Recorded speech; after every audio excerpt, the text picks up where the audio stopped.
Good morning, good evening and good afternoon to all of you. चलिए, कल की video में हम लोगों ने कैरेज तक किया था, लेकिन फिर भी मैं आज कैरेज से ही शुरू करूँगी। कैरेज मतलब जैसे कि कल आपको लोगों को मैंने बताया था, कैरेज मतलब भाड़ा, जो हमने खर्च किया, किराया, जो हमारे घर तक सामान आने में जितने पैसे लगे, या फिर हमने किसी को डिलीवर किया तो भी, ये this is a type of expense. देखो, आप अच्छे से नोट्स में चेक कर सकते हो। You can take a screenshot and then check it out. Okay, now we'll start. Carriage inward मतलब परचेज के ऊपर जो भाड़ा लगा, फेयर लगा, you can simply say the fare. ठीक है, both are expenses and so when they should be paid, they should be debited.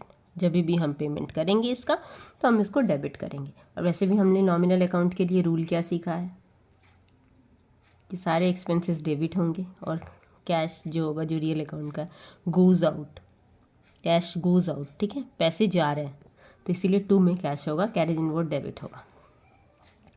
उसके बाद आता है कैरेज आउटवर्ड और कैरेज ऑन सेल। देखिए, यहाँ पे मैंने कुछ नोट दिया हुआ है, can check it out properly. देखो, आप ठीक से इसको रीड करो। देखो क्या लिखा हुआ है, carriage paid on purchase of goods only to be debited to carriage inward account. Carriage paid on purchase of fix assets is not debited to carriage inward. क्यों? क्योंकि import duty, installation charge, erection charge, repairing और या फिर second hand purchase किया assets, ये सारे debited to the expense account. Simply these expenses are to be added to the particular assets account only. I hope आपको समझ में आया होगा। नहीं आया तो टेंशन मत लीजिए, मैं आपको समझा रही हूँ।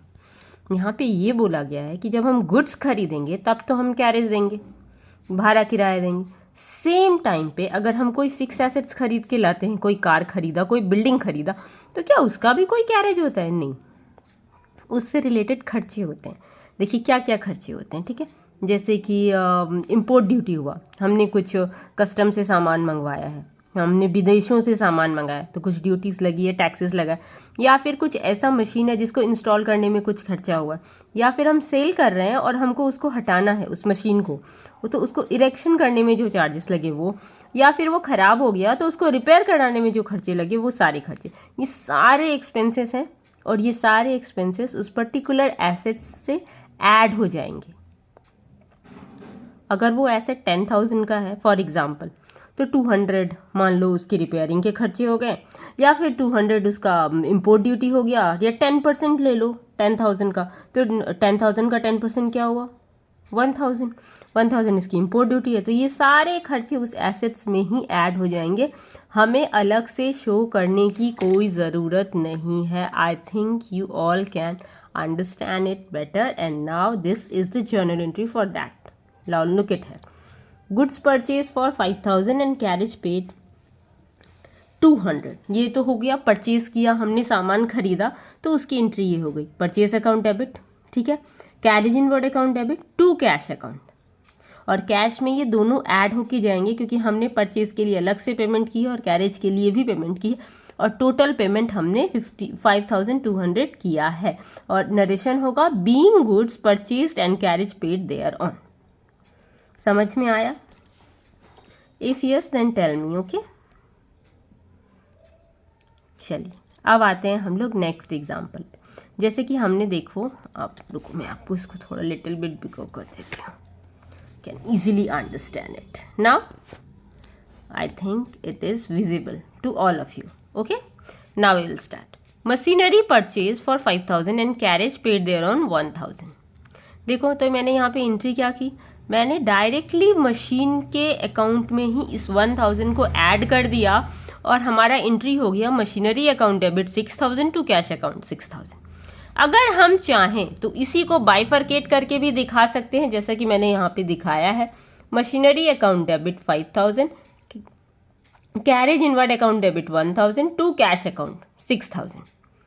और जैसा कि आपको पहले मैंने बताया था, being machinery purchase for 5,000 and carriage paid there on 1,000। ठीक, इसके पहले मैंने आपको यही बताया था कि जब भी वो हमारे फिक्स्ड इस एसेट्स से रिलेटेड खर्चे होते हैं, तो वो फिक्स एसेट्स में ही ऐड हो जाते हैं। हमें अलग से कैरेज इनवर्ड बोल के दिखाने की ज़रूरत नहीं है। We can simply merge it.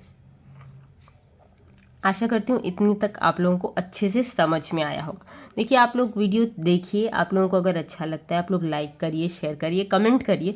और अगर आपको कुछ समझ में नहीं आता है या कोई पर्टिकुलर टॉपिक है जो आपको जानना है या कोई particular cheese, you can mention it, ठीक है। आप कमेंट सेक्शन में लिखो, मैं उसको समझाऊंगी वापस से। ओके, चलिए अब हम लोग आते हैं नेक्स्ट नंबर 5 नंबर एंट्री, ठीक है।